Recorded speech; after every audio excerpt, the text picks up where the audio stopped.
Hello guys, current affairs funda में आप सभी का स्वागत है। मैं हूं आपके साथ अभिषेक शर्मा। और आज की इस वीडियो सेशन में हम अप्रैल सेकंड वीक के सभी इंपॉर्टेंट करंट अफेयर्स कवर करने वाले हैं। हमेशा की तरह आप इस वीडियो को अंत तक जरूर देखिएगा। आज भी आपको काफ़ी कुछ जानने के लिए मिलेगा।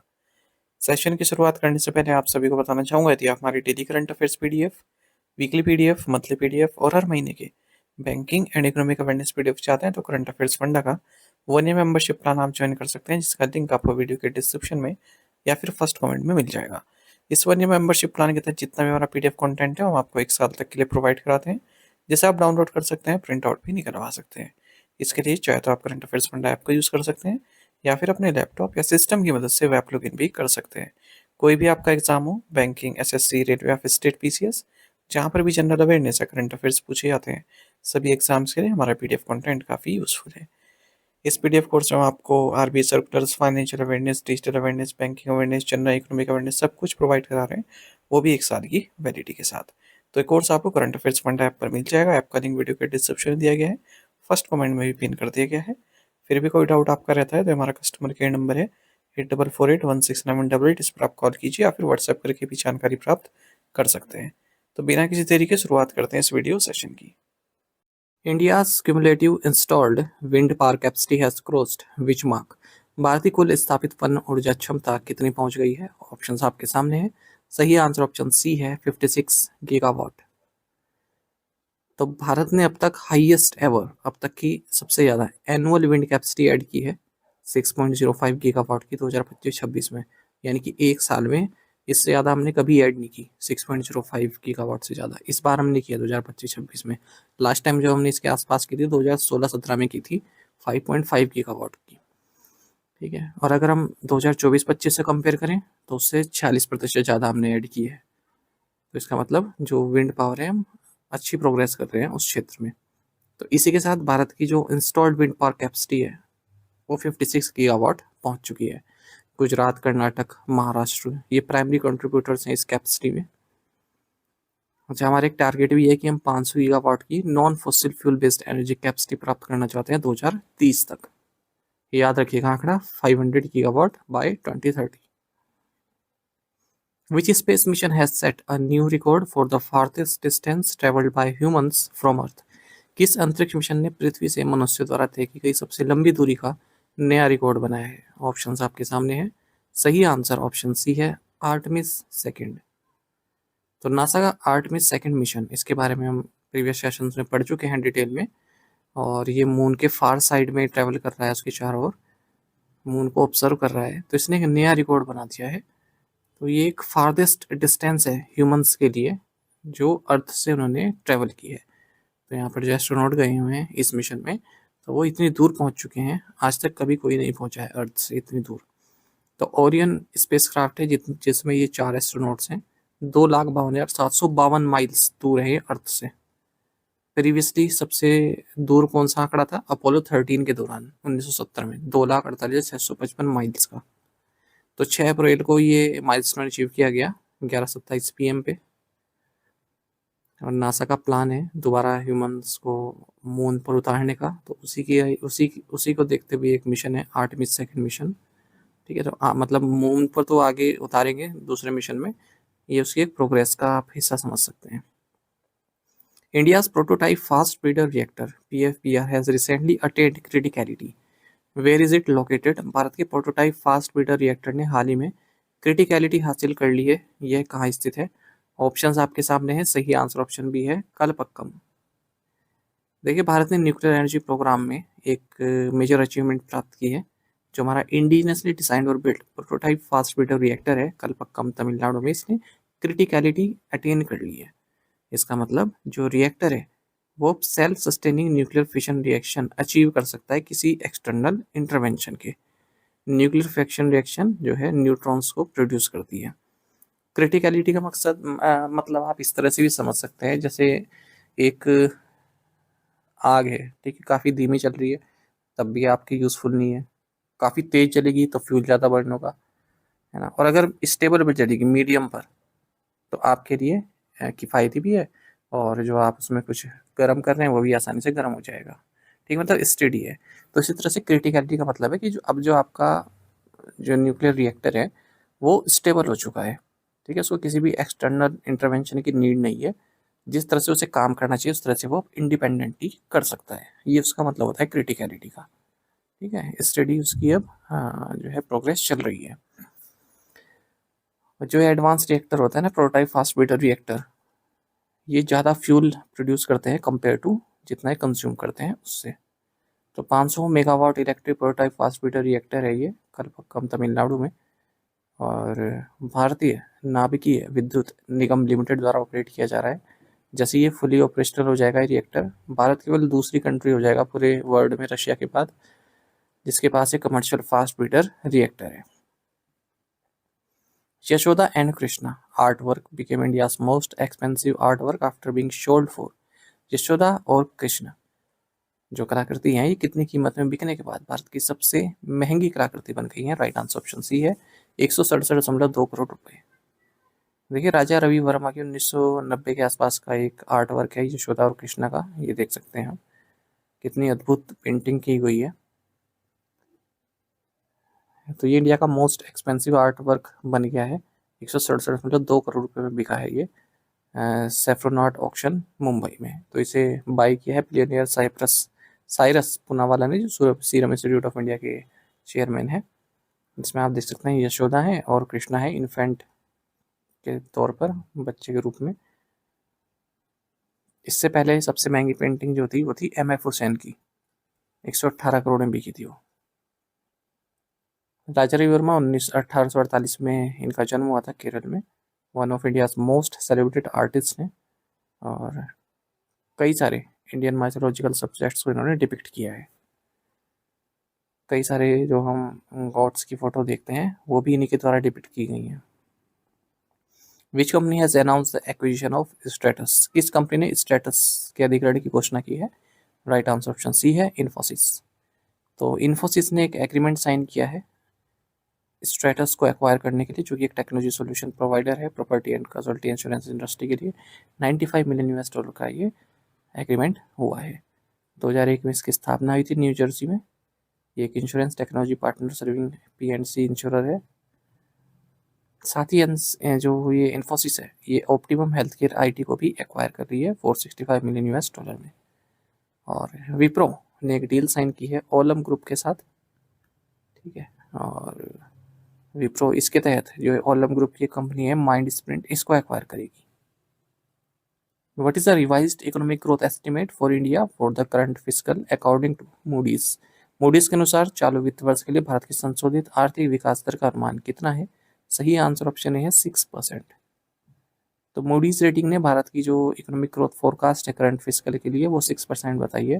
पहले 6.8% बताई थी और हायर इन्फ्लेशन बताई है 4.8% 2026-27 के लिए।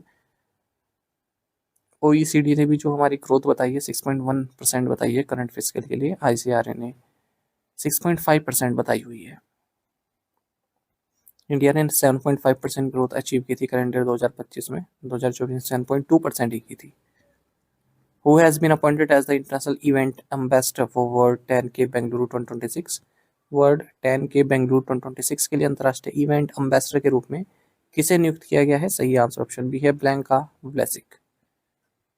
तो प्रोकैम इंटरनेशनल जो कि प्रमोटर्स हैं world athletics gold level race world 10K Bengaluru 2026 के, इन्होंने डबल ओलंपिक मेडलिस्ट और 2 time world champion Blanka Vlasic को इंटरनेशनल इवेंट एम्बेसडर अपॉइंट किया है इस रेस के लिए, जो कि 26 अप्रैल को होने वाली है।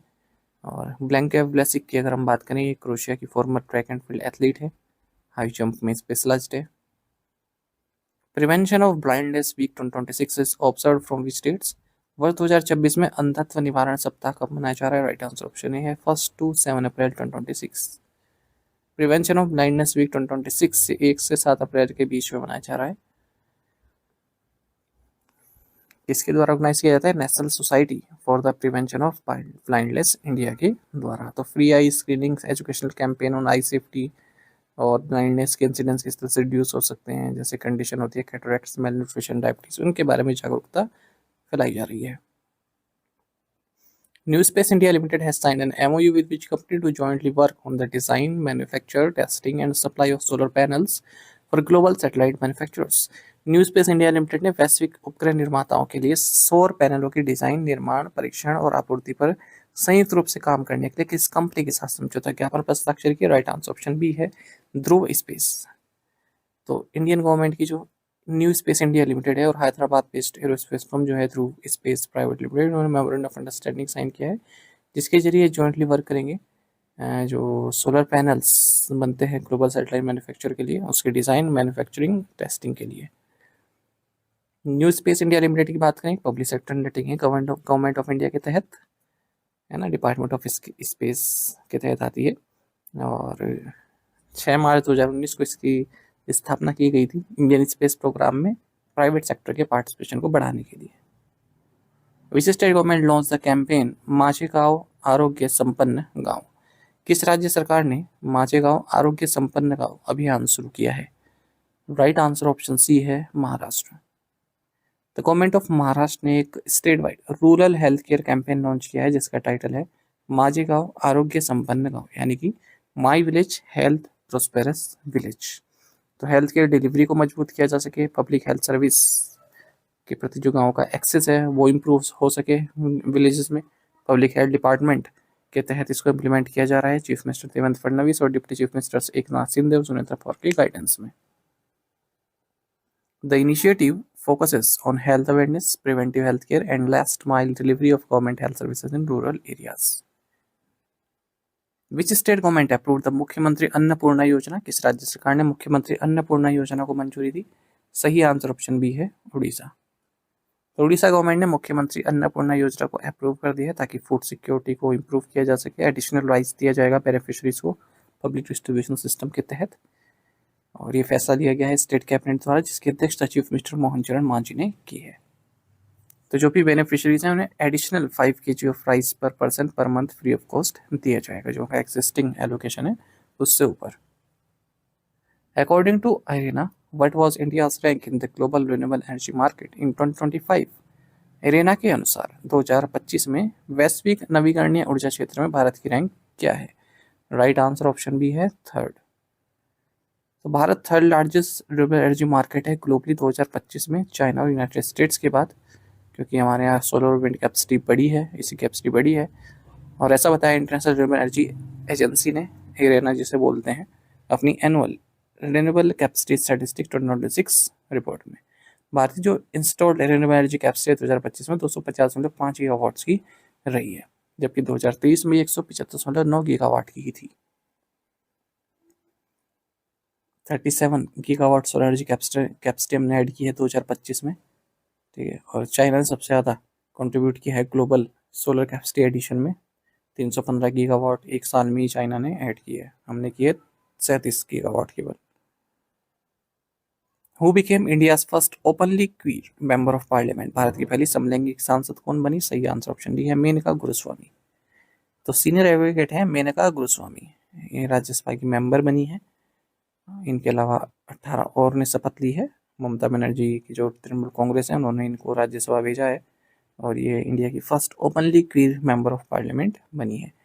क्वीर मतलब जो हेट्रोसेक्सुअल या सिसजेंडर ना हो, हेट्रोसेक्सुअल मतलब हमें अपना नॉर्मल इंसान को अपोजिट जेंडर में इंटरेस्ट होता है, ठीक है, लेकिन जो क्वीर कम्युनिटी के होते हैं उनके साथ ऐसा नहीं होता है।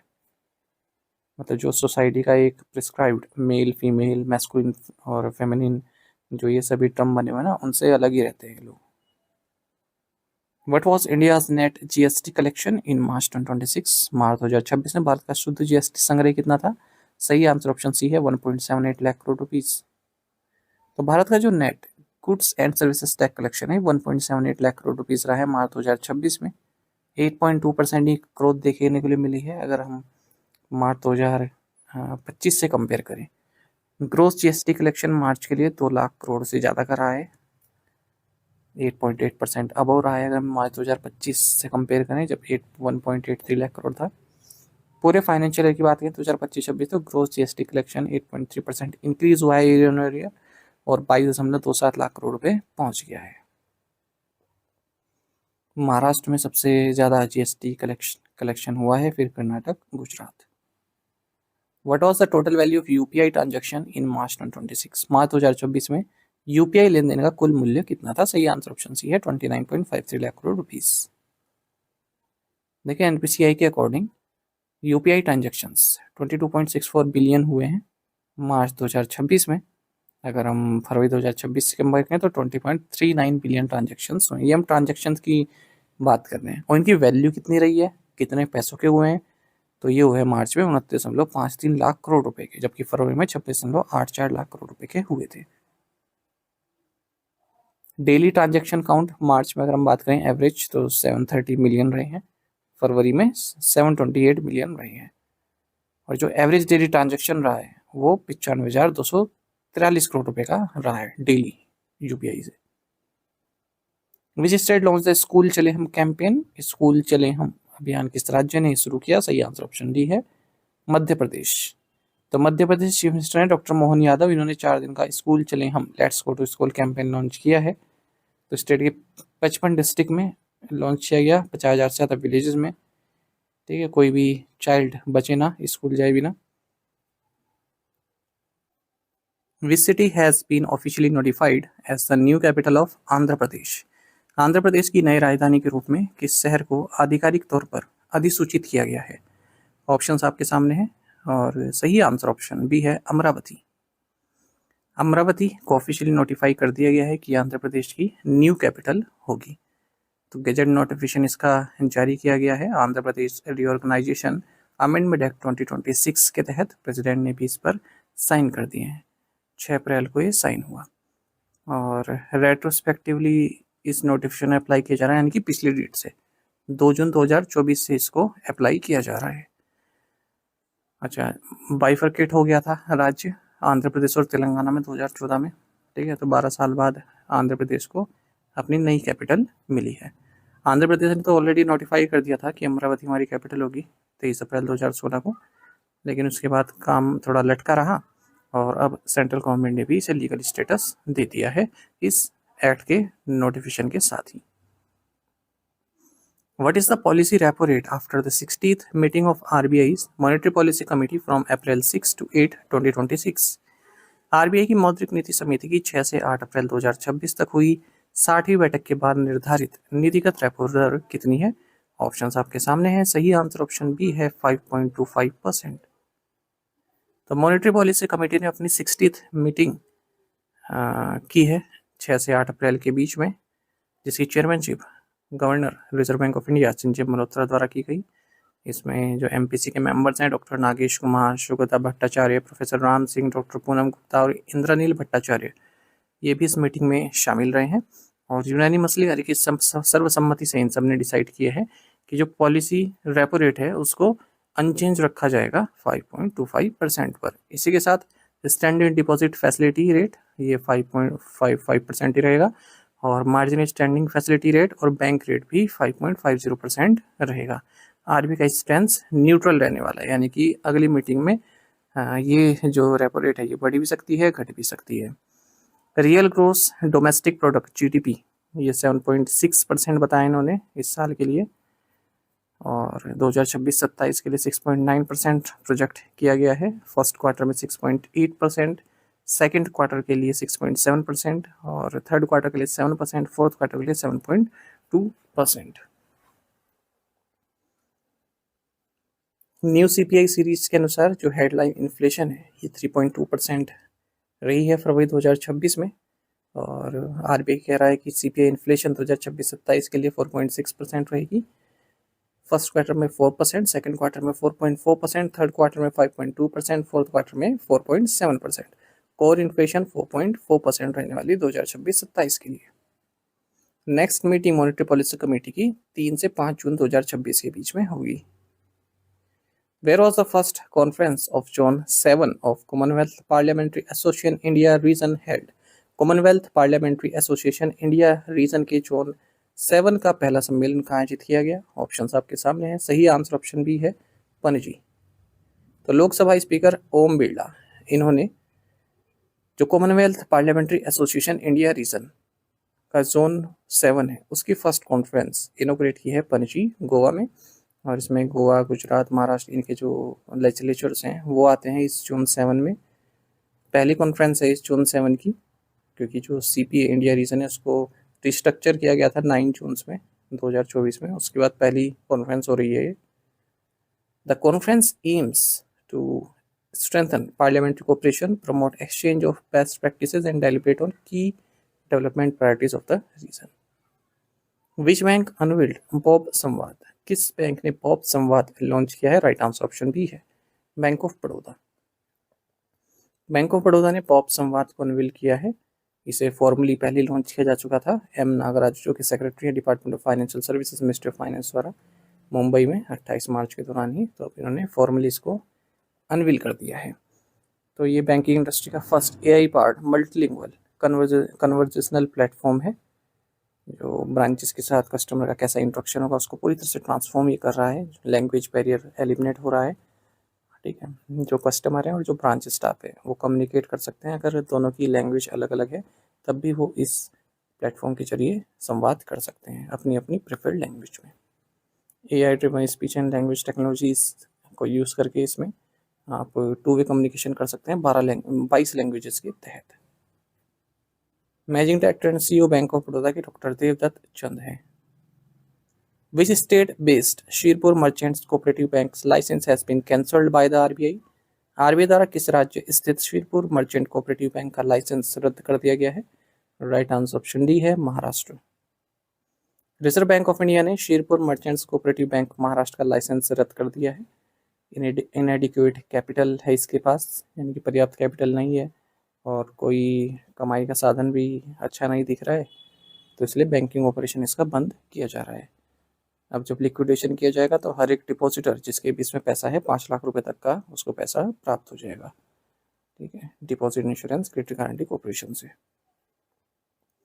What is the revised economic growth estimate for India for financial 27 according to Morgan Stanley? Morgan Stanley के अनुसार वित्त वर्ष 27 के लिए भारत की संशोधित आर्थिक विकास दर का अनुमान क्या है? राइट आंसर ऑप्शन ए है 6.2%। तो मॉर्गन स्टैनले इंडिया की जो ग्रोथ फोरकास्ट है फाइनेंशियल 27 के लिए कट कर दिया है। पहले 6.5% बताया हुआ था, अब 6.2% कर दिया है। इन्फ्लेशन फोरकास्ट बढ़ा दी है, 5.1% कर दी है, 4% से बढ़ाकर। इससे पहले मूडीज रेटिंग्स ने भी 6% कर दिया था, 6.8% से घटाकर। गोल्डमैन सैक्स ने भी 5.9% कर दिया था, 7% से घटाकर। S&P ग्लोबल रेटिंग्स ने 7.1% किया है फाइनेंशियल 27 के लिए। Who became the first Indian woman to reach Mount Everest base camp on a bicycle? Cycle से माउंट एवरेस्ट बेस कैंप पहुंचने वाली पहली भारतीय महिला कौन बनी है? राइट आंसर ऑप्शन ए है दिव्या सिंह। तो दिव्या सिंह 28 साल की टीचर है, गोरखपुर उत्तर प्रदेश से। इन्होंने इतिहास रचा है। ये फर्स्ट इंडियन वुमेन और सेकंड वुमेन ग्लोबली बनी है जो माउंट एवरेस्ट बेस कैंप पहुंची हैं, वो भी साइकिल से। काठमांडू नेपाल से इन्होंने अपनी जर्नी स्टार्ट की थी और ये बेस कैंप पर पहुंची। 17,560 फीट के एल्टीट्यूड पर है ये बेस कैंप 14 दिन बाद।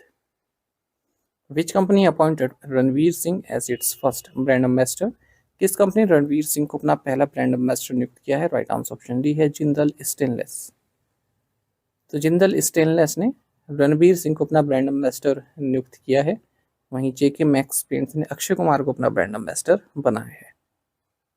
विच सिटी टॉप द अवतार top cities for women in India 2025 report? Bharat में महिलाओं के लिए अवतार टॉप सिटीज 2025 रिपोर्ट में किस शहर ने शीर्ष स्थान प्राप्त किया है? राइट आंसर ऑप्शन सी है बेंगलुरु। तो टॉप 10 सिटीज आप देख सकते हैं जो महिलाओं के लिए है top cities.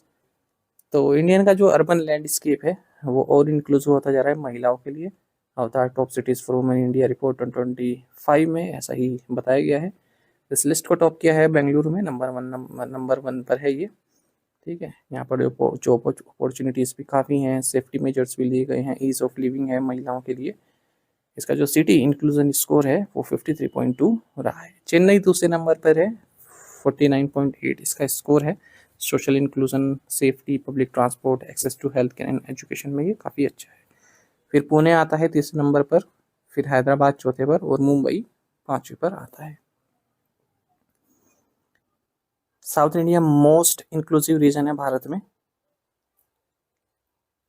Which company announced a collaboration with the National Skill Development Corporation (NSDC) and Sanatan AI to launch a national level entrepreneurship initiative? किस कंपनी राष्ट्रीय स्तर की उद्यमिता पहल शुरू करने के लिए राष्ट्रीय कौशल विकास निगम और सनातन AI के साथ सहयोग की घोषणा की है? सही आंसर ऑप्शन डी है ईज माई ट्रिप। तो ईज माई ट्रिप जो कि एक ऑनलाइन ट्रेवल टेक प्लेटफॉर्म है, इसने नेशनल स्किल डेवलपमेंट कॉर्पोरेशन और सनातन एआई के साथ कोलेबोरेट किया है, साथ ही बाकवाट प्लेटफॉर्म के साथ भी, ताकि एक national level entrepreneurship initiative launch किया जा सके भारत की जो ग्रोइंग स्पिरिचुअल सर्विसेज इकोनॉमी है उसको देखते हुए। तो पंचायत लेवल मॉडल के तहत इसको कॉन्सेप्टलाइज किया गया है। One panchayat one pandit Sanatan AI shop on wheels by EMT, इस तरह का ये प्रोजेक्ट है। जो पंडित हैं, पुजारी हैं, संस्कृत ट्रेंड यूथ हैं, उनको और सर्टिफाइड माइक्रो एंटरप्रेन्योर्स बनाया जाए।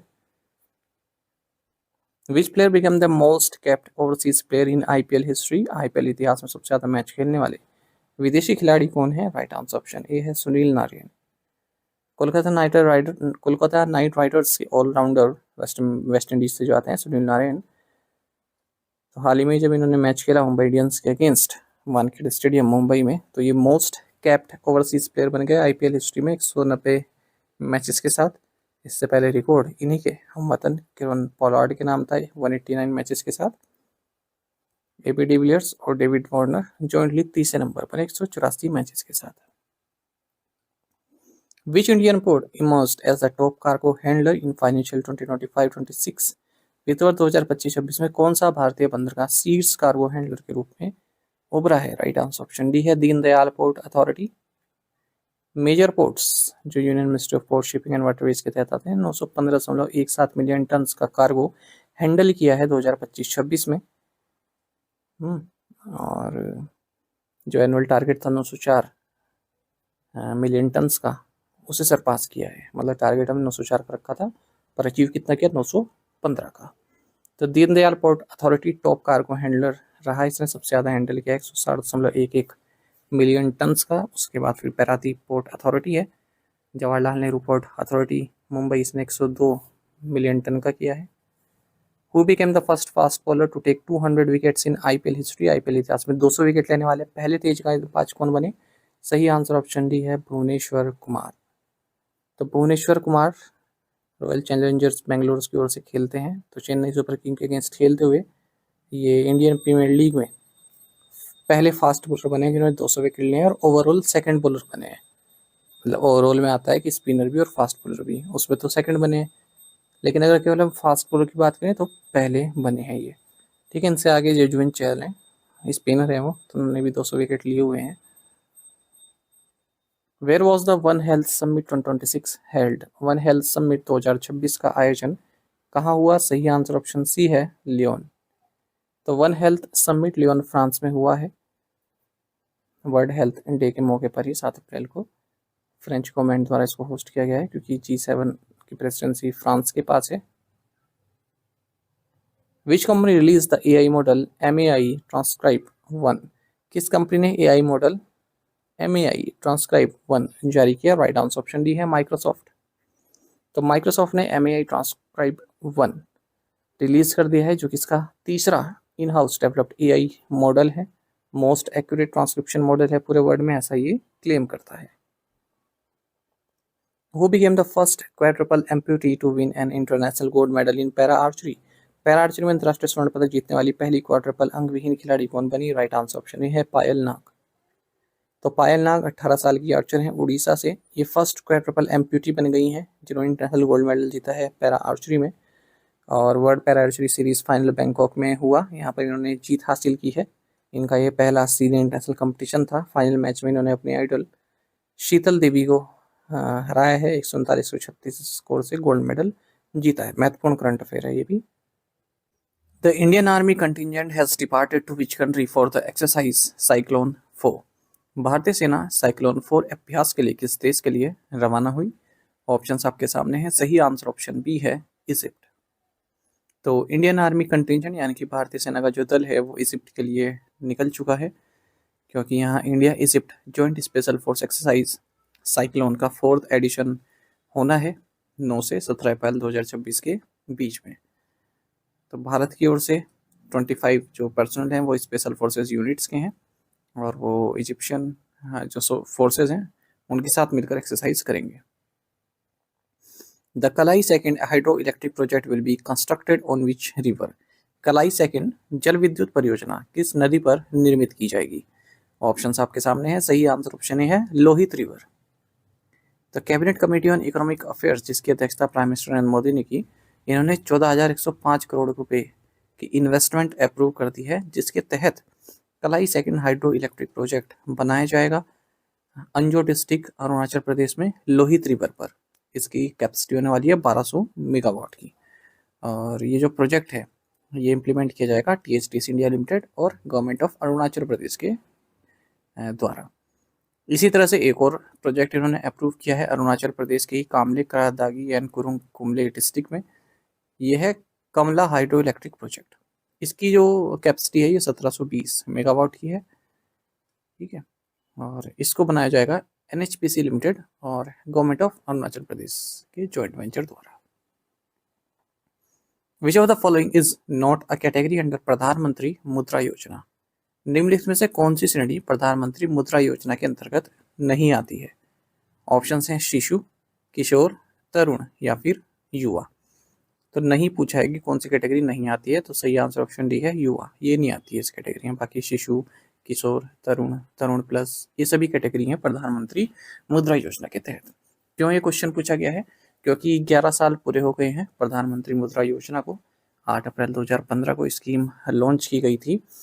इसके फीचर्स देख लेते हैं, काफ़ी महत्वपूर्ण है, आज भी इससे क्वेश्चन पूछे जाते हैं एग्जाम्स में।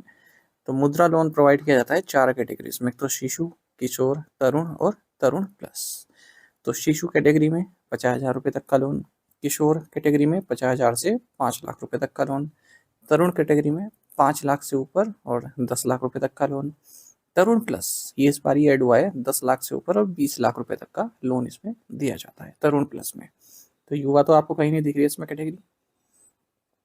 अच्छा, किनको दिया जाता है? Non corporate, non farm, micro and small enterprises जो manufacturing, trading, service, allied agriculture activities से संबंधित हो।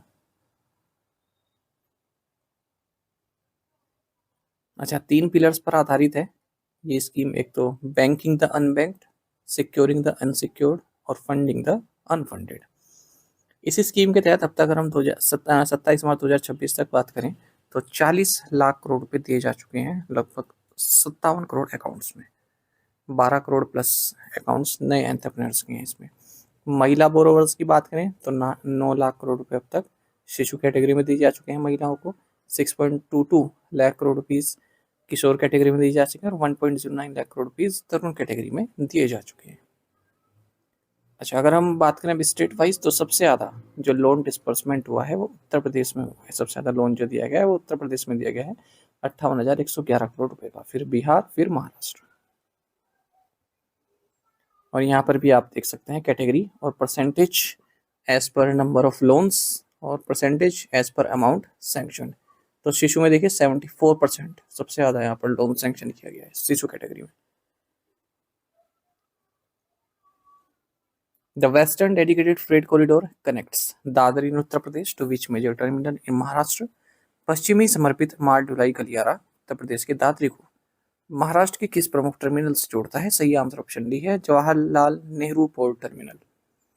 तो मिनिस्ट्री ऑफ रेलवेज ने हाल ही में जो वेस्टर्न डेडिकेटेड फ्रेट कॉरिडोर का कार्य है वो पूरा कर लिया है। 1506 किलोमीटर लॉन्ग ये कॉरिडोर है।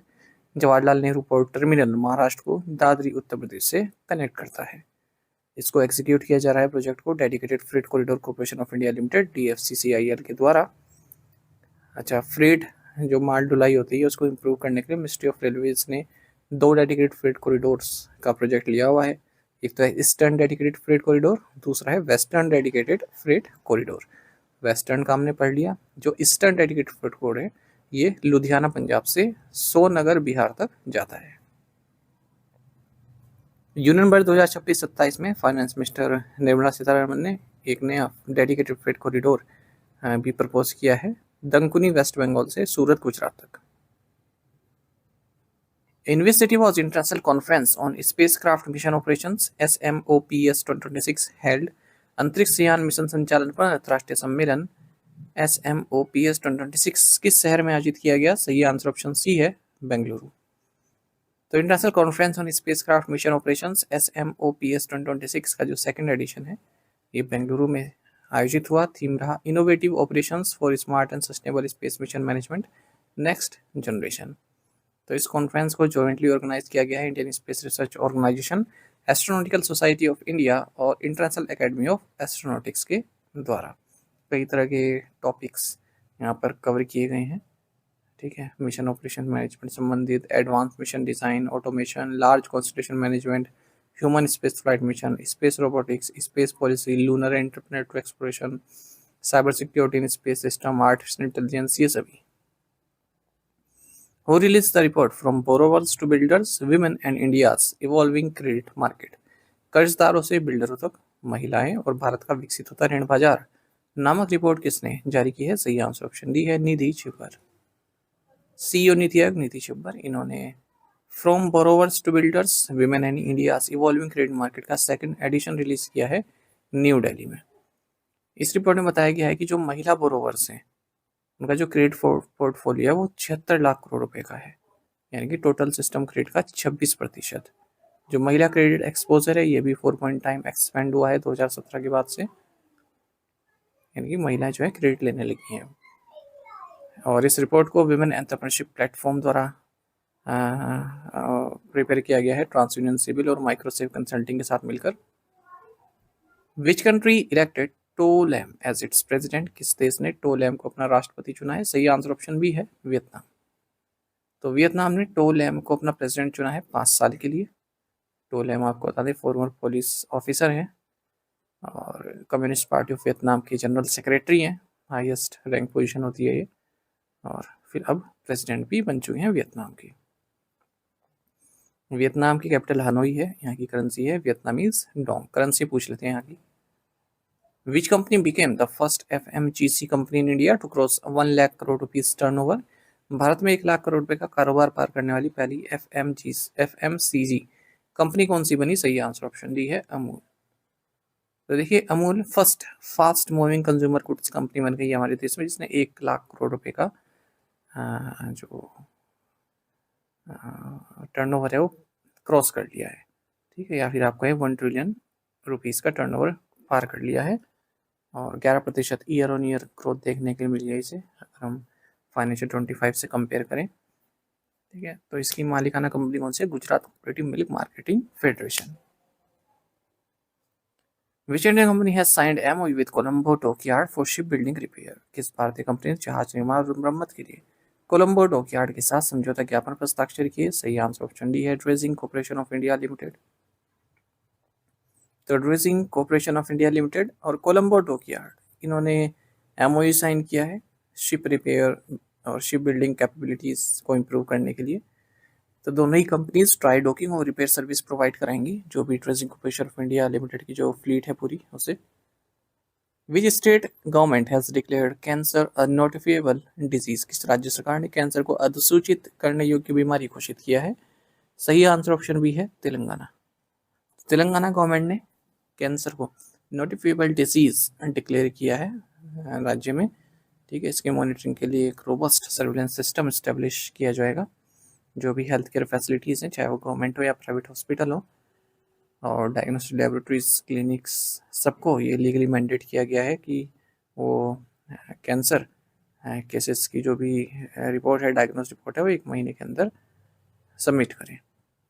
एक सेंट्रलाइज यूनिफॉर्म कैंसर रजिस्ट्री बनाया जाएगा राज्य में। Which fintech company has recently entered the unicorn club? हाल ही में किस फिनटेक कंपनी ने यूनिकॉर्न क्लब में प्रवेश किया है? यानी कि यूनिकॉर्न कंपनी कौन सी बन गई है हाल ही में? सही आंसर ऑप्शन डी है credit B.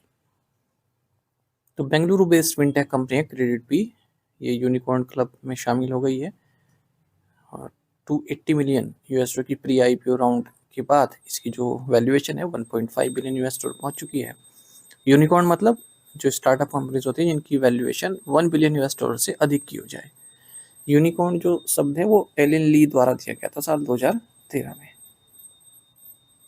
Which company launch the promise for wealth plan? किस कंपनी ने प्रॉमिस फॉर वेल्थ योजना शुरू की? सही आंसर ऑप्शन डी है Canara HSBC life insurance.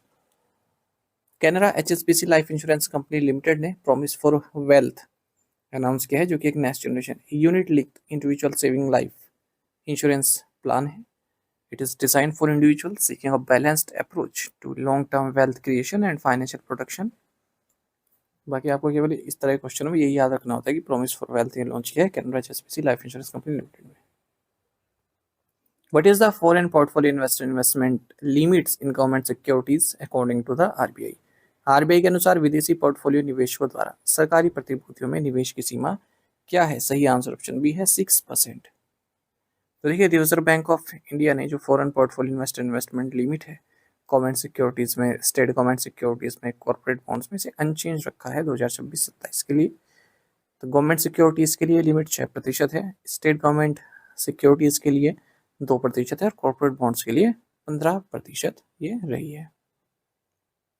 India signed an MOU with which country to establish a UAV and satellite laboratory at Chhatrapati Shahuji Maharaj university Kanpur. Bharat ने छत्रपति साहूजी महाराज विश्वविद्यालय कानपुर में UAV और सैटेलाइट प्रयोगशाला स्थापित करने के लिए किस देश के साथ समझौता ज्ञापन पर हस्ताक्षर किए हैं? सही आंसर ऑप्शन सी है रशिया। तो भारत और रशिया ने मेमोरेंडम ऑफ अंडरस्टैंडिंग साइन किया है जिसके तहत एक state of the art unmanned aerial vehicle UAV और सैटेलाइट लेबोरेटरी को स्टैब्लिश किया जाएगा छत्रपति साहूजी महाराज यूनिवर्सिटी कानपुर में। Geoscan group, Indo Russia Innopraktika technology hub और कलाम SPS रिसर्च सेंटर की पार्टनरशिप से इस प्रोजेक्ट को इम्प्लीमेंट किया जाना है। The initiative will support training of students, juniors and researchers, contributed to the development of a skilled workforce in advanced aerospace and drone technologies. Who won the men's long jump event at the Indian Athletics Series 2026? Indian athletics series 2026 में पुरुषों की लंबी कूद स्पर्धा किसने जीती है? सही आंसर ऑप्शन डी है मुरली श्रीशंकर। तो मुरली श्रीशंकर ने मेंस लॉन्ग जंप इवेंट जीता है इंडियन एथलेटिक्स सीरीज 2026 में। 8.15 मीटर्स की कूद इन्होंने लगाई है, लंबी कूद, और कांतिरावा स्टेडियम बेंगलुरु में ये हुआ है। विमेंस लॉन्ग जंप कंपटीशन में NC सोजान ने पहला स्थान प्राप्त किया 6.54 मीटर्स के साथ। New castle disease is caused by, new castle रोग किस कारण से होता है? तो वायरस के कारण होता है। तो न्यू कैसल डिजीज काफ़ी चर्चा में आजकल यूरोपियन कंट्रीज में ये इसके केसेस बढ़ रहे हैं, ठीक है। खास करके पोलैंड में सबसे ज़्यादा, पोलैंड फर्स्ट अफेक्टेड कंट्री है इससे। न्यू कैसल डिजीज़ ND ये एक वायरल इन्फेक्शन है और पोल्ट्रियन जो वाइल्ड बर्ड्स हैं उन्हें अफेक्ट करता है। एवियन पैरामाइक्सोवायरस टाइप 1 के कारण ये होता है। जो पोल्ट्री इंडस्ट्री है उस पर खतरा बना रहता है क्योंकि हाई मोर्टेलिटी रेट इसका होता है। बाकी आप इसके देख सकते हैं क्या कहाँ से आता है। What is the theme of World Homeopathy Day 2026? विश्व होम्योपैथी दिवस 2026 का विषय क्या है? ऑप्शंस आपके सामने हैं। सही आंसर ऑप्शन डी है होम्योपैथी फॉर सस्टेनेबल हेल्थ। तो वर्ल्ड होम्योपैथी डे ये हर साल 10 अप्रैल को मनाया जाता है क्योंकि इस दिन बर्थ एनिवर्सरी होती है डॉक्टर हैनमन की, जो कि होम्योपैथी के फाउंडर हैं।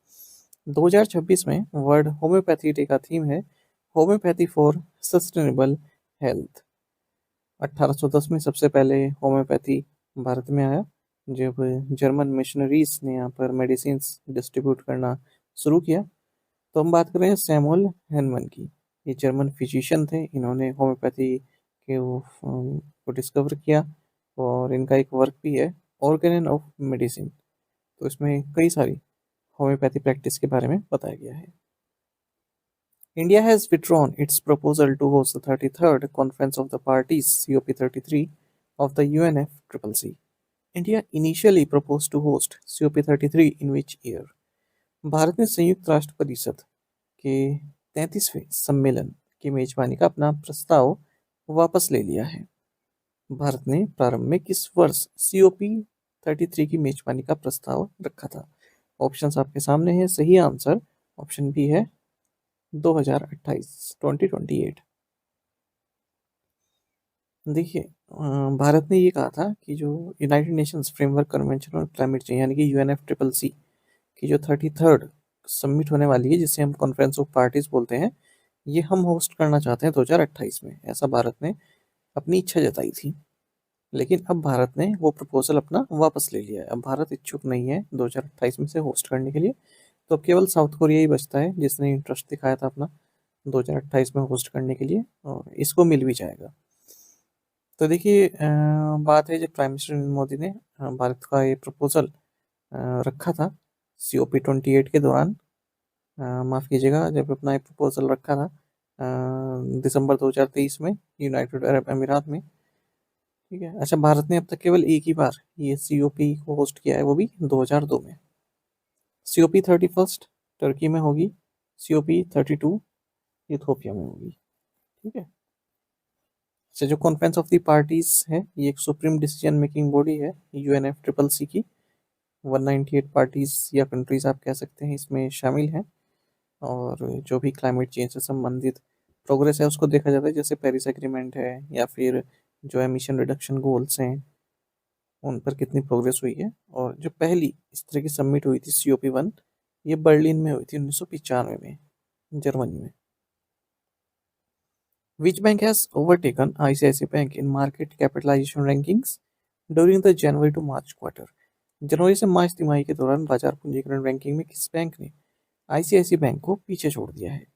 ऑप्शंस आपके सामने हैं। सही आंसर ऑप्शन सी है, स्टेट बैंक ऑफ इंडिया। तो स्टेट बैंक ऑफ इंडिया ने ICICI बैंक को पीछे छोड़ दिया है, अगर हम मार्केट कैपिटलाइजेशन रैंकिंग की बात करें जनवरी से मार्च क्वार्टर के बीच में। और अब ये इंडिया का सेकंड लार्जेस्ट बैंक बन गया है मार्केट वैल्यू के हिसाब से। लार्जेस्ट कौन सा है? HDFC बैंक, ये हमारे देश का मोस्ट वैल्यूएबल बैंक है।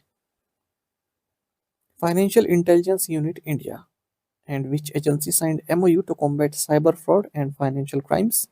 भारत की वित्तीय खुफिया इकाई और किस एजेंसी ने साइबर धोखाधड़ी और वित्तीय अपराधों से निपटने के लिए समझौता ज्ञापन पर हस्ताक्षर किए हैं? ऑप्शंस आपके सामने हैं। सही आंसर ऑप्शन है I4C।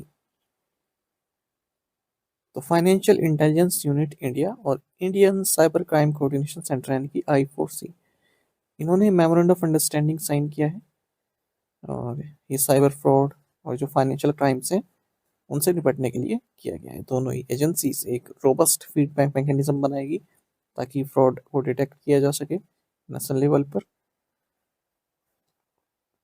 Who was the first American to summit mount Everest? Mount Everest पर चढ़ने वाले पहले अमेरिकी कौन थे? राइट आंसर ऑप्शन है जिम वेटकर। क्यों ये क्वेश्चन पूछा गया है? क्योंकि इनका हाल ही में निधन हो गया 97 की एज में। ये पहले अमेरिकन थे जिन्होंने माउंट एवरेस्ट पर चढ़ाई की थी 1963 में। नाम है जिम वेटकर। तो 1 मई 1963 वेटकर और जो इनका शेरपा गाइड नवांगकुम है, ये एवरेस्ट पर पहुंचे थे। एक और ऑबिचुरी देखते हैं। वेटरन कांग्रेस लीडर और former union minister Mohsina Kidwai, इनका निधन हो गया 94 की एज में। ये यूनियन मिनिस्टर रही हैं इंदिरा गांधी और राजीव गांधी के टाइम पर, जब दोनों ही प्राइम मिनिस्टर थे। Who has been appointed as the new chairperson of NASSCOM foundation? NASSCOM foundation के नए अध्यक्ष के रूप में किसे नियुक्त किया गया है? राइट आंसर ऑप्शन बी है UB प्रवीण राव। तो नास्कॉम फाउंडेशन ने UB प्रवीण राव को नया चेयरपर्सन नियुक्त किया है। रोस्तोव रावणन को ये सक्सीड कर रही हैं, और इससे पहले चेयरमैन वाइस चेयरपर्सन रह चुके हैं नास्कॉम के। World Bank revised India's growth forecast for 2026-27 to, विश्व बैंक में 2026-27 के लिए भारत के विकास पूर्वानुमान को कितने प्रतिशत तक संशोधित किया है? ऑप्शंस आपके सामने हैं। सही आंसर ऑप्शन सी है 6.6%। तो वर्ल्ड बैंक ने जो करंट फाइनेंशियल ईयर हमारा 2026-27, इसके लिए जो भारत की ग्रोथ है वो 6.6% कर दी है। पहले 7.2% बताई हुई थी। जो वेस्ट एशिया में वॉर हुआ है उसका जो इम्पैक्ट पड़ा है उसको देखते हुए। अच्छा, RBI ने बताई हुई है 6.9%, तो RBI से कम बताया है वर्ल्ड बैंक ने। Who from India has been re-elected to the Committee on Economic, Social and Cultural Rights 2027-2030 of UN ECOSOC? Bharat से किसे संयुक्त राष्ट्र इकोसोक की आर्थिक, सामाजिक और सांस्कृतिक अधिकारों संबंधी समिति में पुनः निर्वाचित किया गया है? ऑप्शंस आपके सामने हैं। सही आंसर ऑप्शन ए है प्रीति सरन। तो भारत को कई सारी जो सब्सिडरी बॉडीज हैं UN economic and social council इकोसोक, उसमें इलेक्ट किया गया है। ये जो इकोसोक है ये यूनाइटेड नेशंस के जो 6 मेन ऑर्गन्स हैं उनमें से एक है।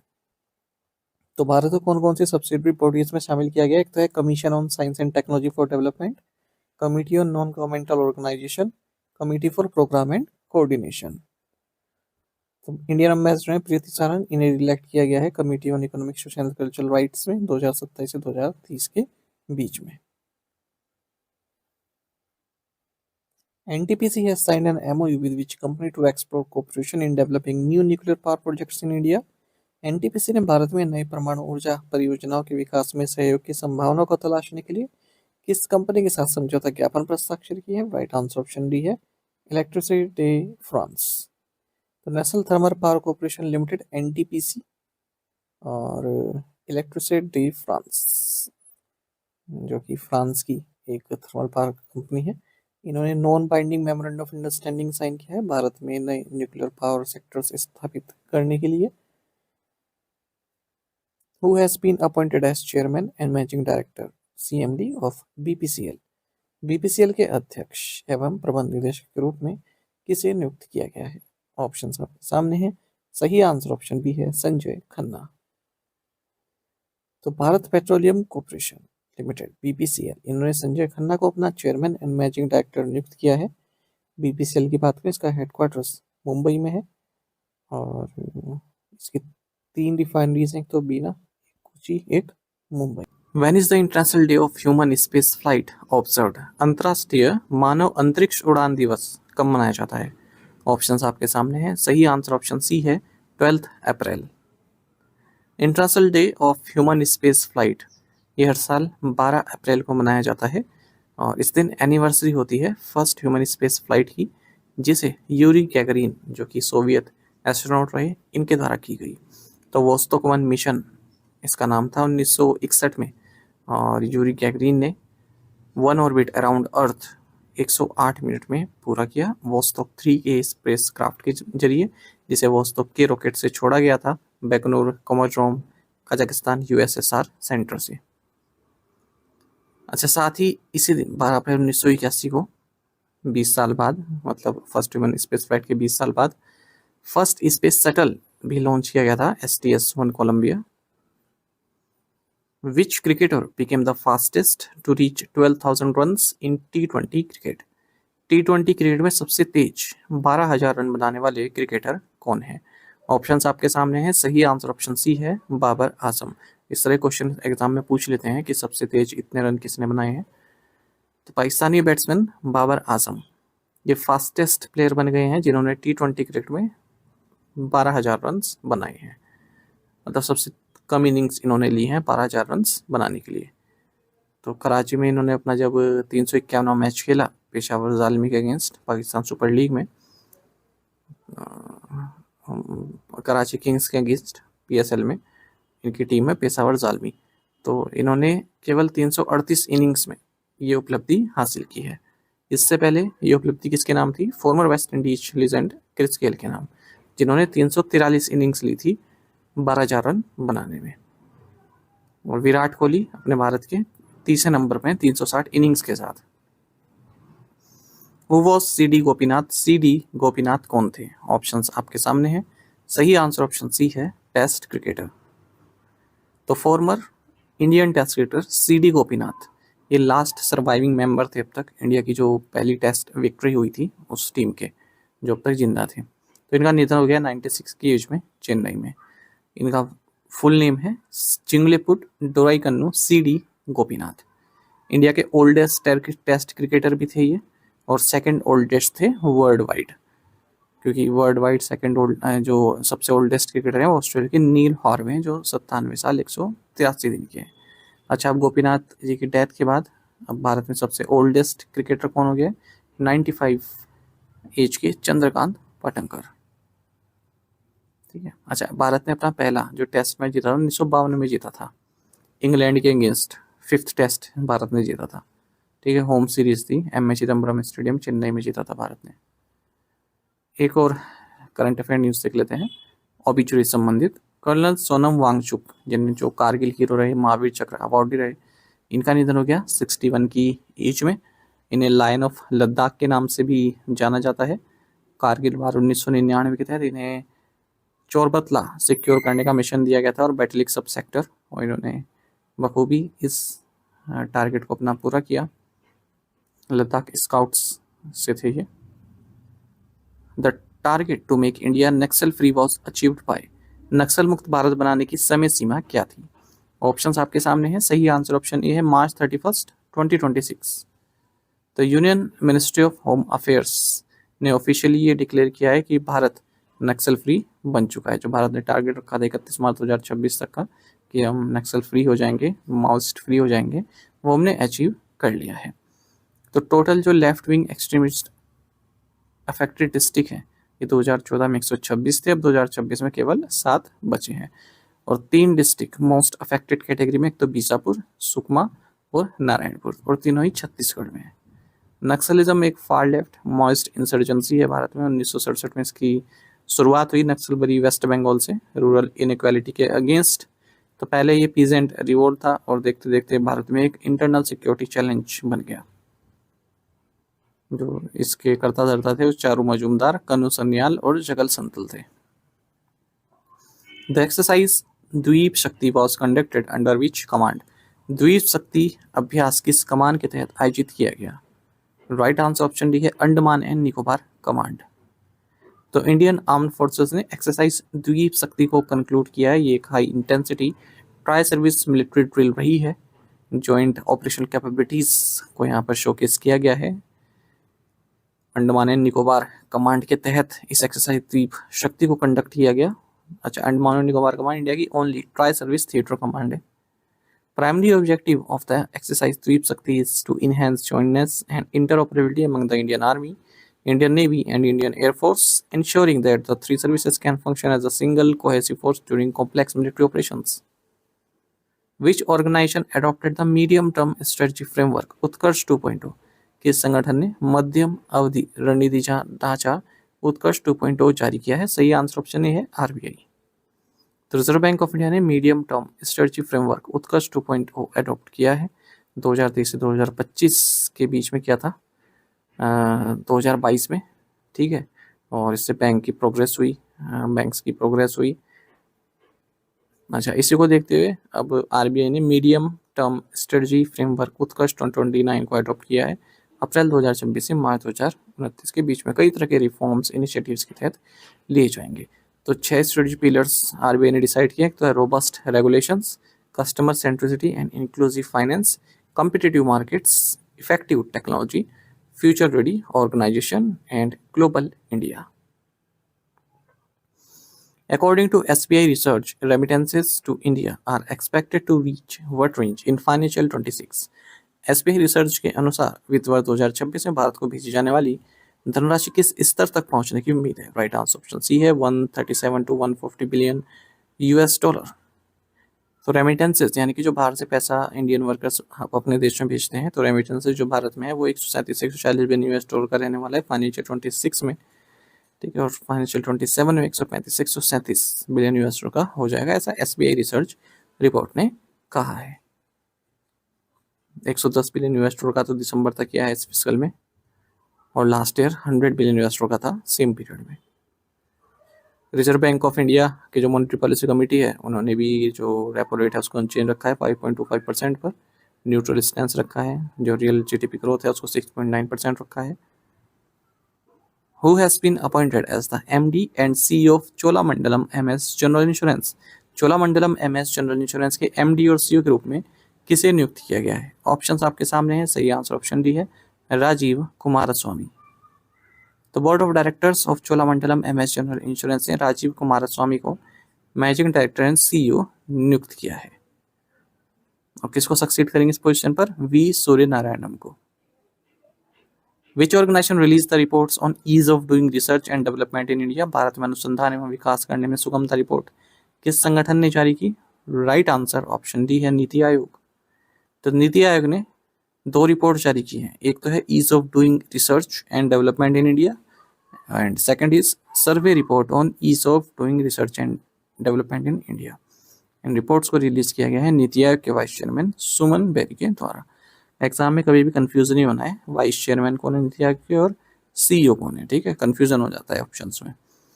The report provides a comprehensive assessment of India's research and development ecosystem and outline a set of actionable recommendations focused on improving funding mechanism, institutional governance, regulatory frameworks and research translation.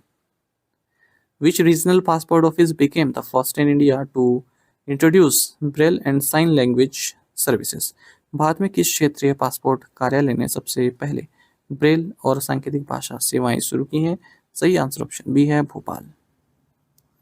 Regional passport office Bhopal Madhya Pradesh ये first regional passport office बन गया भारत में। इसने Braille script और sign language service की शुरुआत की है ताकि जो डिफरेंटली एबल्ड पासपोर्ट एप्लीकेंट्स हैं उनको सहायता मिल सके। तो इस तरह की ब्रेल बुकलेट्स उन्होंने जारी की जिसमें एप्लीकेशन प्रोसीजर उनको पता चल सके। ठीक है, तो ब्रेल क्या है? एक टैक्टाइल राइटिंग सिस्टम है और ब्लाइंड जो होते हैं, विजुअली इम्पेयर्ड पीपल जो होते हैं, उनके द्वारा यूज़ किया जाता है। 6 रेज डॉट्स से कई अलग अलग तरह के कैरेक्टर बनाए जाते हैं, आपने देखे होंगे। ये देखिए इस तरह से, तो जब उंगली से छूते हैं तो पता चल जाता है कि क्या लिखा है। India pharma 2026 was held in which city? India pharma 2026 का आयोजन किस शहर में हुआ? ऑप्शंस आपके सामने हैं। सही आंसर ऑप्शन बी है, न्यू दिल्ली। तो department of pharmaceuticals, ministry of chemicals and fertilisers, government of India ने इंडिया फार्मा 2026 जो कि इस इवेंट का 9th एडिशन है, इसे हाल ही में ऑर्गेनाइज किया है federation of Indian chambers of commerce industry FICCI and Indian pharmaceutical alliance IPA के साथ मिलकर federation house FICCI new Delhi में। इस साल इंडिया फार्मा 2026 का थीम है discover in India, leapfrogging life sciences innovation. Federation of Indian chambers of commerce industry FICCI की बात करें, इसकी स्थापना 1927 में हुई थी। इंडिया का oldest and largest apex business organisation है ये। इसका स्थापना वर्ष पूछ लेते हैं एग्जाम में, याद रखिएगा 1927। India is celebrating which birth anniversary of Mahatma Jyotiba Phule from April 11, 2026 to April 11, 2028। Bharat 11 अप्रैल 2026 से 11 अप्रैल 2028 तक महात्मा ज्योतिबा फूले की कौन सी जयंती मना रहा है? ऑप्शंस आपके सामने हैं। सही आंसर ऑप्शन सी है, 200। तो 11 अप्रैल 2026 को भारत ने शुरुआत कर दी है 2 साल का जो अपना सेलिब्रेशन कर रहा है भारत।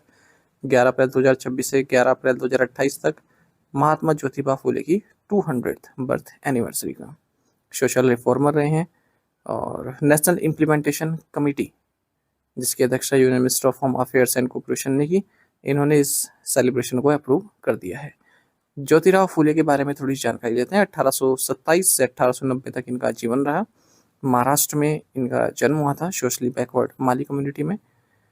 इनको महात्मा की जो टाइटल है वो विठ्ठलराव कृष्णाजी वांडेकर द्वारा दिया गया और इन्हें father of Indian social revolution के नाम से जाना जाता है। जो बैकवर्ड क्लासेस हैं उनके अपलिफ्टमेंट के लिए इन्होंने काफ़ी अच्छा कार्य किया महिलाओं के लिए, और एबोल्यूशन ऑफ कास्ट सिस्टम भी इनके जो है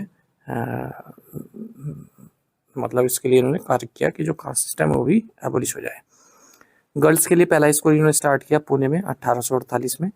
कुछ इनके पब्लिकेशंस देखते हैं। सत्यशोधक वीकली न्यूज़पेपर, ये कई बार पूछा जाता है। सत्यशोधक समाज की स्थापना भी इन्होंने की थी। गुलामगिरी इन्होंने लिखा है।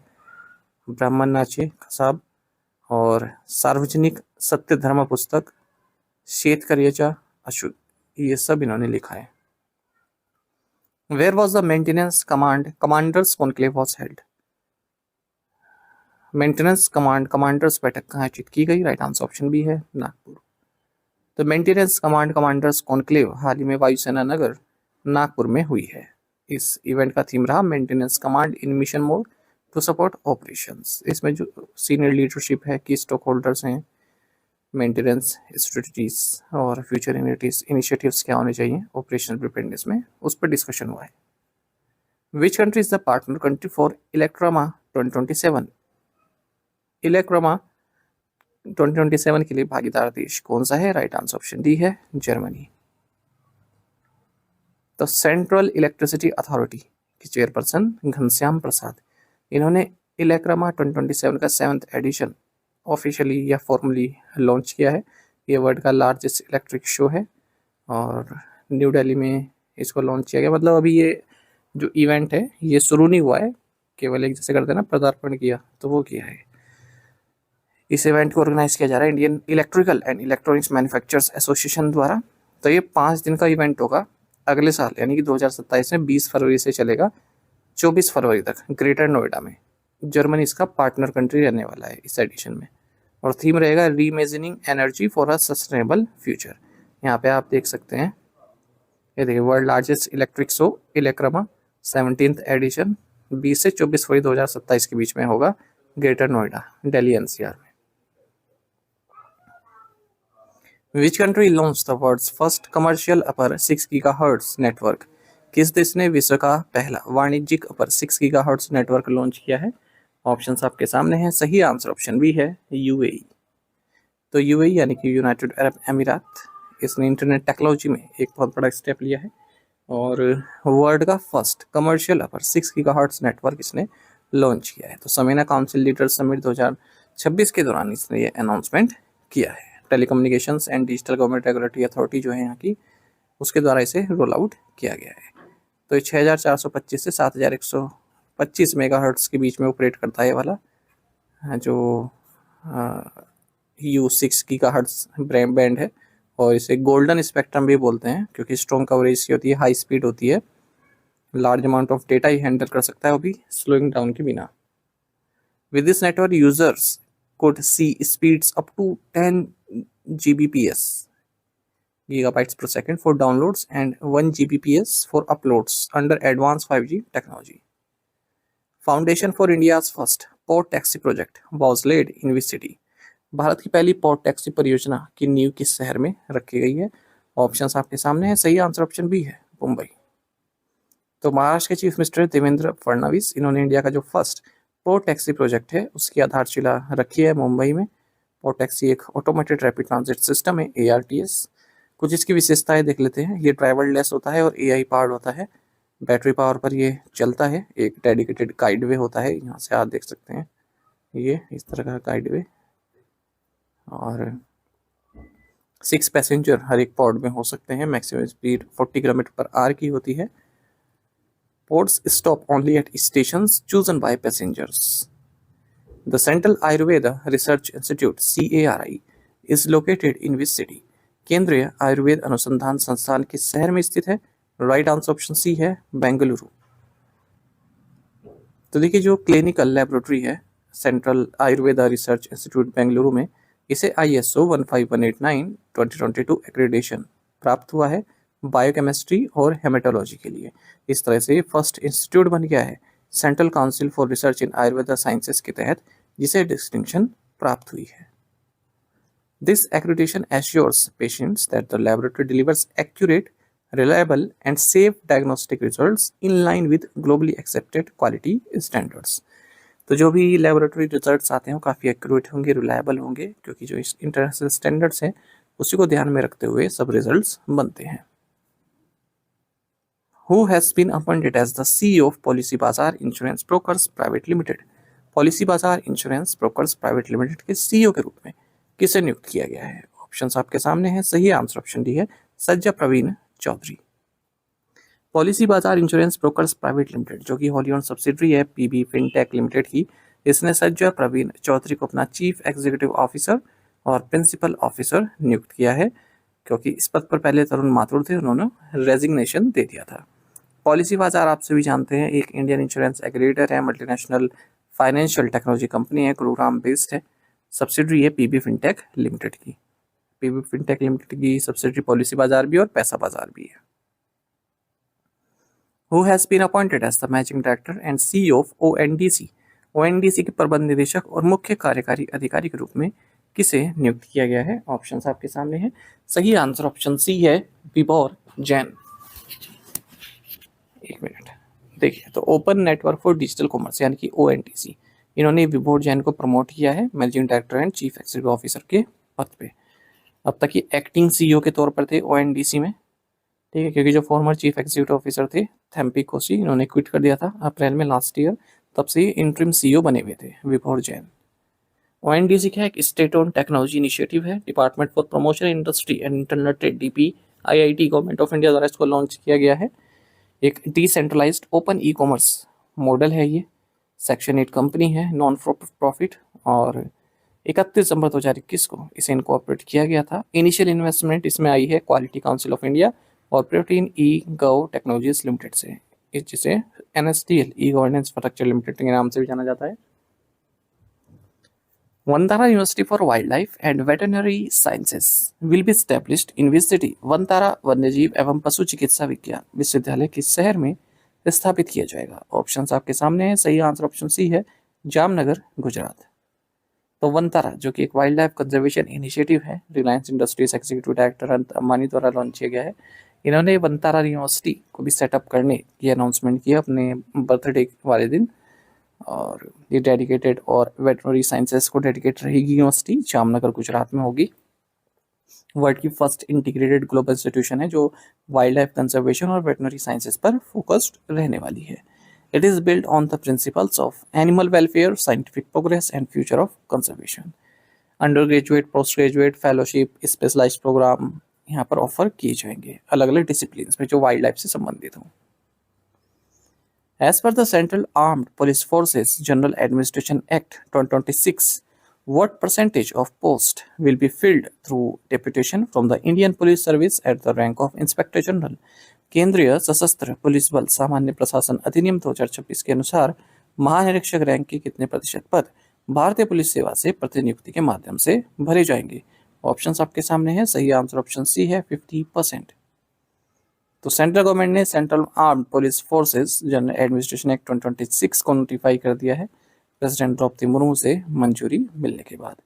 इस नए एक्ट में बताया गया है कि जो 50% ऑफ पोस्ट हैं, ठीक है, उनको डेपुटेशन के माध्यम से भरा जाएगा इंडियन पुलिस सर्विसेज से in the rank of inspector general. Inspector general वाली जो रैंक है, तो वहाँ पर जो डेपुटेशन बेसिस पर 50% पोस्ट भरी जाएगी और मिनिमम 67% पोस्ट डेपुटेशन के माध्यम से भरी जाएंगी एडिशनल डायरेक्टर जनरल वाली रैंक पर। तो एक कॉम्प्रिहेंसिव और यूनिफॉर्म सिस्टम यहाँ पर इस्टेब्लिश करने की कोशिश की जा रही है। रिक्रूटमेंट और सर्विस कंडीशन जो group a general duty officers हैं, अदर पर्सनल हैं, CAPF, CRPF, BSF, CISF, ITBP, SSB में। A major feature of this act is the empowerment of the central government to frame rules governing recruitment and service conditions, overriding any conflicting laws, court judgments, or prior administrative orders. What was the position of India in the medal tally at the 2026 Asian Boxing Championships held in Ulaanbaatar, Mongolia? Mongolia के Ulaanbaatar में आयोजित 2026 एशियाई मुक्केबाजी championship में भारत पदक तालिका में किस स्थान पर रहा है? राइट आंसर ऑप्शन डी है, सेकंड। तो भारत ने अपना जो 2026 का एशियन बॉक्सिंग चैंपियनशिप कैंपेन है उसको कंक्लूड कर दिया है उलानबातर मंगोलिया में। 16 मेडल्स भारत ने जीते हैं, जिसमें 5 गोल्ड, 3 सिल्वर और 8 ब्रॉन्ज हैं। भारत मेडल टैली में सेकंड पोजीशन पर रहा है क्योंकि 5 गोल्ड भारत ने जीते थे, एक कम गोल्ड जीता कजाकिस्तान से जो पहले स्थान पर है। हालांकि सबसे ज़्यादा मेडल्स भारत ने जीते लेकिन गोल्ड एक कम जीता कजाकिस्तान से, इसलिए कजाकिस्तान पहले नंबर पर है, भारत दूसरे नंबर पर है।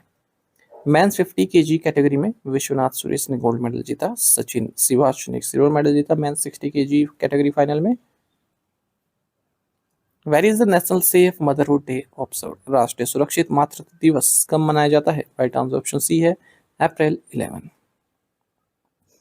नेशनल सेफ मदरहुड डे 11 अप्रैल को मनाया जाता है 2026 में। इस डे का थीम है equity in maternal health care, leaving no mother behind. सबसे पहली बार national safe motherhood day establish किया गया 2003 में व्हाइट रिबन अलायंस इंडिया के द्वारा। अच्छा, ये डेट इसलिए चूज की गई है कस्तूरबा गांधी को सम्मान देने के लिए, जो वाइफ थी महात्मा गांधी की। महिलाओं के वेलफेयर के लिए इन्होंने कार्य किया, चिल्ड्रन के वेलफेयर के लिए इन्होंने कार्य किया, तो उनकी बर्थ एनिवर्सरी के दिन ही मनाया जाता है national safe motherhood day. Who has been elected as the new president of Iraq? Iraq के नए राष्ट्रपति के रूप में किसे चुना गया है? सही आंसर ऑप्शन ए है, निसार अमेरी। तो इराकी पार्लियामेंट ने जो कुर्दिश पॉलिटिशियन है निसार अमेरी, इन्हें कंट्री का नया प्रेसिडेंट इलेक्ट किया है। तो कंट्री का जो ये कंट्री में ऐसा पावर शेयरिंग सिस्टम है, जो प्राइम मिनिस्टर है वो सियार मुस्लिम होना चाहिए और जो पार्लियामेंट्री स्पीकर है वो सुन्नी मुस्लिम होना चाहिए और प्रेसिडेंट कुर्द होना चाहिए। इराकी कैपिटल बगदाद है, करेंसी इराकी दिनार है। Who was re-elected as the president of Djibouti? Djibouti के राष्ट्रपति के रूप में कौन पुनः निर्वाचित हुए? राइट आंसर ऑप्शन डी है, इस्माइल उमर गुले। जिबूती प्रेसिडेंट इस्माइल उमर गुले ये री इलेक्ट हुए हैं 6th टर्म के लिए। जिबूती कैपिटल जिबूती सिटी ही है, यहाँ की करेंसी जिबूतियन फ्रैंक है।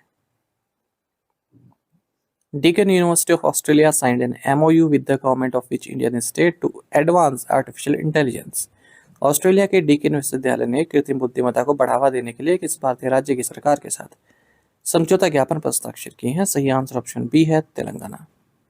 तो Deakin university of Australia and government of Telangana, इन्होंने जो गवर्नमेंट ऑफ तेलंगाना जो एआई इनोवेशन हब है एकम, इसके माध्यम से एक मेमोरेंडम ऑफ अंडरस्टैंडिंग साइन किया है हैदराबाद में आर्टिफिशियल इंटेलिजेंस के क्षेत्र में और आगे बढ़ने के लिए, एडवांस कुछ करने के लिए। तो एकम Deakin hub for research in intelligent technology and innovation, इसको स्टैब्लिश किया जाएगा। The collaboration prioritises mass upskilling to create an AI fluent workforce, joint translation research and startup enablement. In which year was Asha Bhosle awarded the Padma Vibhushan? Asha Bhosle को किस वर्ष पद्म विभूषण से सम्मानित किया गया था? ऑप्शंस आपके सामने हैं और सही आंसर ऑप्शन डी है 2008।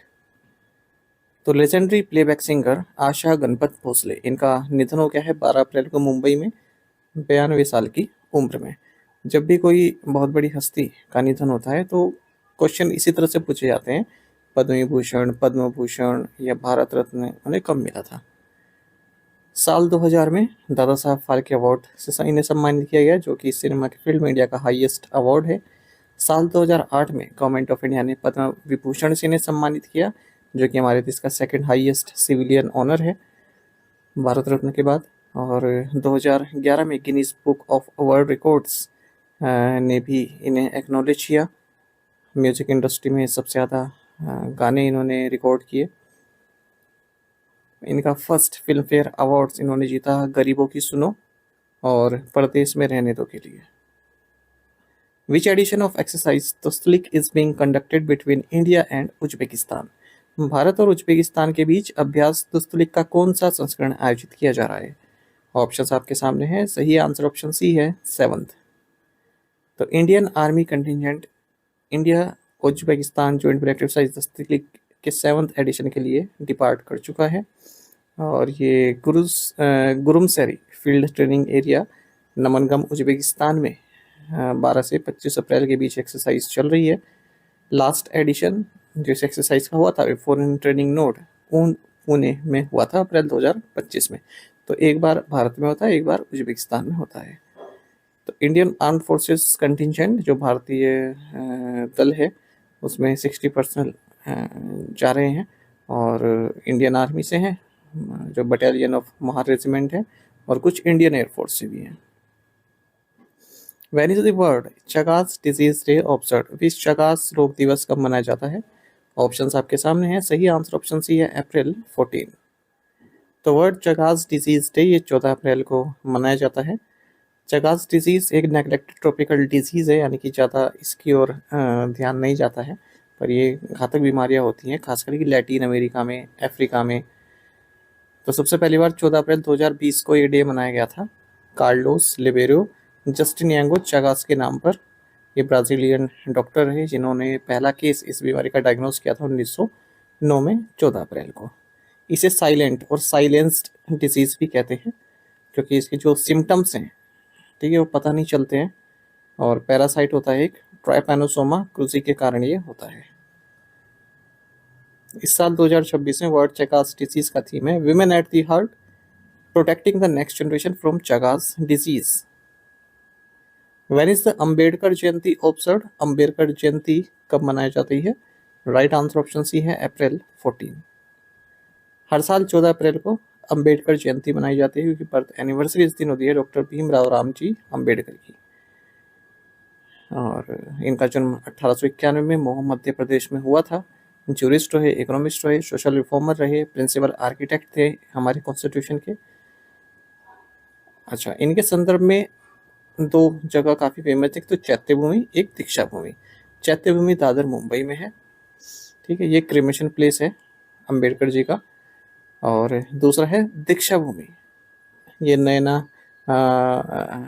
नवायना बुद्धिज्म का एक पवित्र मॉन्यूमेंट है नागपुर सिटी महाराष्ट्र में।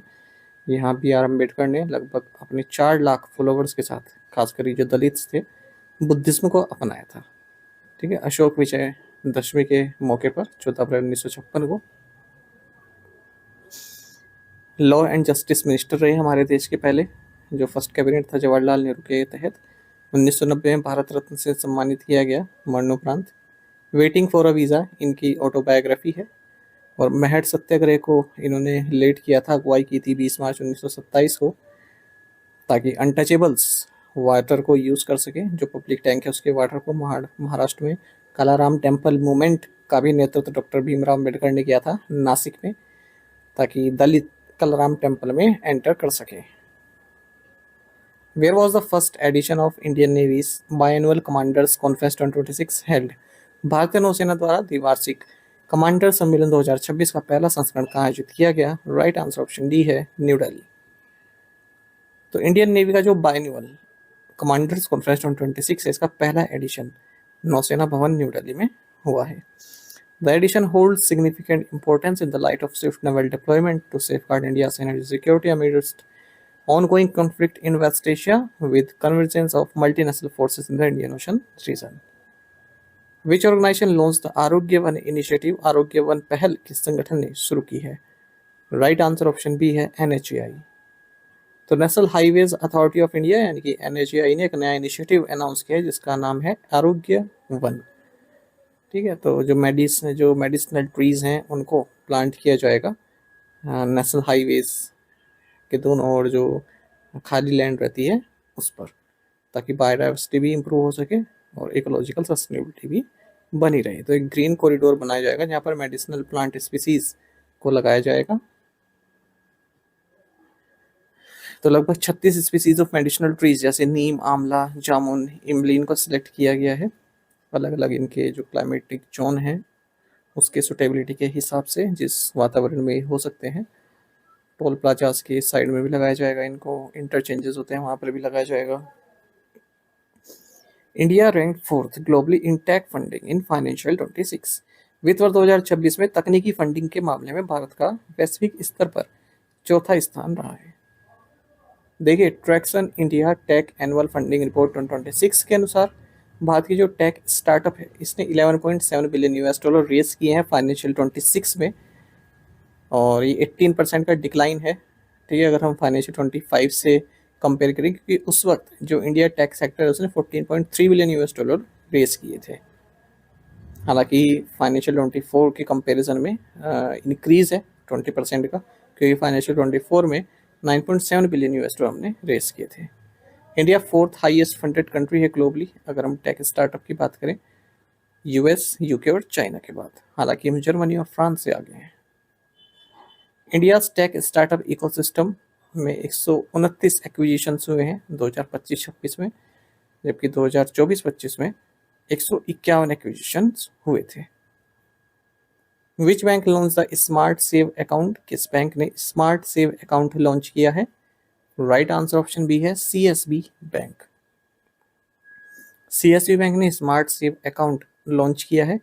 इसका फर्स्ट रिटेल ऑफरिंग है। ठीक है, कोर बैंकिंग प्लेटफॉर्म के अपग्रेडेशन के बाद सेविंग करंट और NRO वेरिएंट्स में अवेलेबल है नया अकाउंट। CSB बैंक लिमिटेड की बात करें, इंडियन प्राइवेट सेक्टर बैंक है, हेडक्वार्टर इसका त्रिशूर केरल में है। प्रलय मंडल इसके MD एंड CEO हैं। Which company unveiled the AI model Muse spark?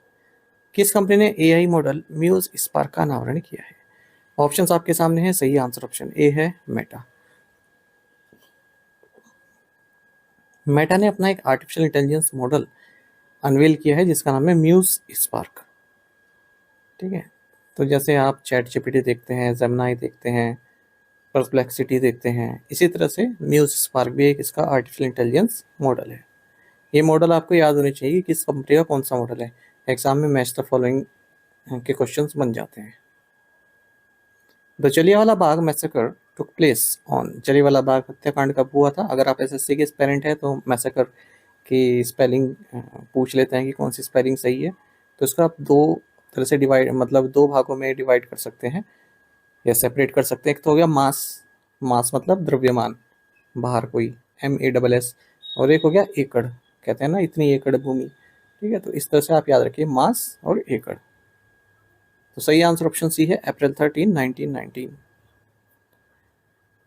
तो देखिए, भारतीय सरकार ने और भारतीय सिटीजन्स ने जलियांवाला बाग हत्याकांड में जो शहीद हुए थे उनको अपनी श्रद्धांजलि अर्पित की 13 अप्रैल को, क्योंकि इसी दिन 13 अप्रैल को 1919 में जो ब्रिटिश ऑफिसर रेगिनाल्ड डायर रहा, इसने इनोसेंट्स लोगों को के ऊपर फायरिंग करवाई, जिनसे उनकी जान चली गई। और इंडियन इंडिपेंडेंस मूवमेंट और यहाँ से सख्त हुआ। और 107वां शहादत दिवस हमने मनाया है 13 अप्रैल को। जलियांवाला बाग मैसेकर 13 अप्रैल 1919 को हुआ था। एक लार्ज क्राउड जलियांवाला बाग अमृतसर पंजाब में गैदर हुई थी बैसाखी फेयर के दौरान रोलेट एक्ट के अगेंस्ट प्रोटेस्ट करने के लिए। और जो प्रो इंडियन इंडिपेंडेंस एक्टिविस्ट थे सैफुद्दीन किचलू और सत्यपाल, इनके अरेस्ट के अगेंस्ट तो ब्रिगेडियर जनरल रेगिनाल्ड डायर ने लोगों को चारों तरफ से घेर लिया। केवल एक ही एग्जिट पॉइंट था उस पार्क में, उसे भी ब्लॉक कर दिया और अंधाधुंध फायरिंग चला दी। अब लोग कहीं भाग नहीं सके और वहीं शहीद हो गए। Where were India's first gourami fish fossils recently discovered. हाल ही में भारत में गौरामी मछली के पहले जीवाश्म कहाँ खोजे गए? राइट आंसर ऑप्शन डी है सहारनपुर। तो साइंटिस्ट ने fresh water fish fossils discover किए हैं शिवालिक फुटहिल्स में, उत्तर प्रदेश सहारनपुर डिस्ट्रिक्ट में। ये फर्स्ट फॉसिल रिकॉर्ड हैं गौरामी फिश के भारत में, और ग्लोबली केवल दूसरे फॉसिल रिकॉर्ड हैं जो गौरामी फिश के हमें मिले हैं। Spanning from 18.3 to 0.22 million years, the Sivali group is renowned for mammalian fossils but has a sparse record of freshwater fish. CRPF valour day या Shaurya Diwas is observe on. CRPF Shaurya Diwas कब मनाया जाता है? राइट आंसर ऑप्शन सी है अप्रैल 9।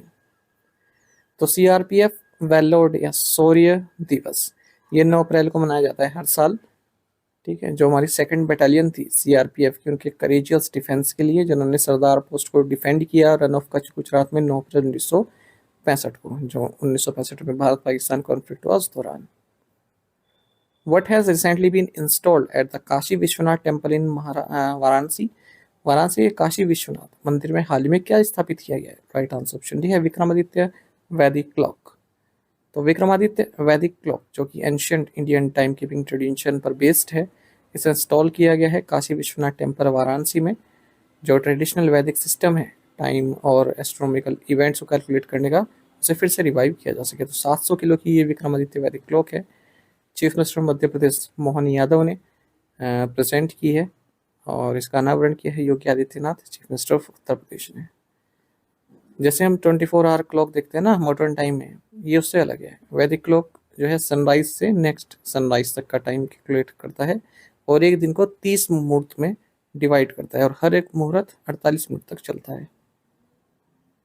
हिंदू पंचांग भी इसमें दिखाया जाता है, तिथि, नक्षत्र, मून फेसेस, एक्लिप्सेस, फेस्टिवल्स और भी जो एस्ट्रोनॉमिकल डेटा होता है। What is India's revised code forecast for the current financial year according to the Asian development bank? एशियाई विकास बैंक के अनुसार चालू वित्त वर्ष के लिए भारत का संशोधित विकास पूर्वानुमान क्या है? राइट आंसर ऑप्शन सी है 6.9%। एशियन डेवलपमेंट बैंक ने इंडिया की जो ग्रोथ फोरकास्ट है करंट फाइनेंशियल ईयर की, उसको 6.9% किया है, 6.5% से बढ़ाकर। इनकी रिपोर्ट रही एशियन डेवलपमेंट आउटलुक, उसके अनुसार ये किया गया है।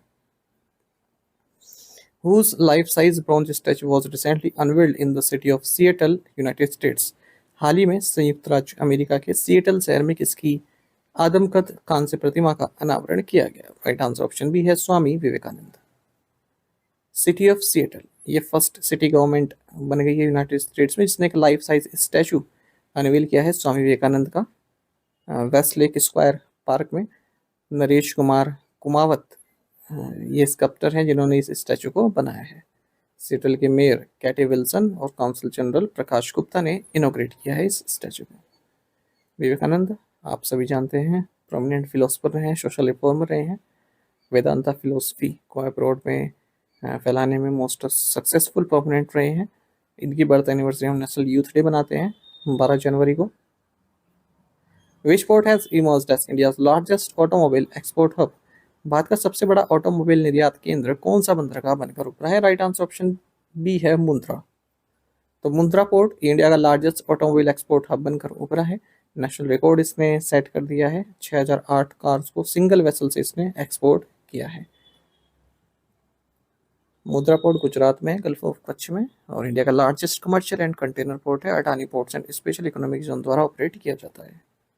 यदि हमारी daily current affairs PDF, weekly PDF, monthly PDF और हर महीने के banking and economic awareness PDF चाहते हैं तो करंट अफेयर्स फंडा का वरीय मेंबरशिप प्लान आप ज्वाइन कर सकते हैं, जिसका लिंक आपको वीडियो के डिस्क्रिप्शन में या फिर फर्स्ट कमेंट में मिल जाएगा। कोई भी डाउट हो, ये हमारा कस्टमर केयर नंबर है 8448169188, इस पर आप कॉल कीजिए या फिर व्हाट्सएप करके भी जानकारी प्राप्त कर सकते हैं। टेलीग्राम पर ज्वाइन करना ना भूलें।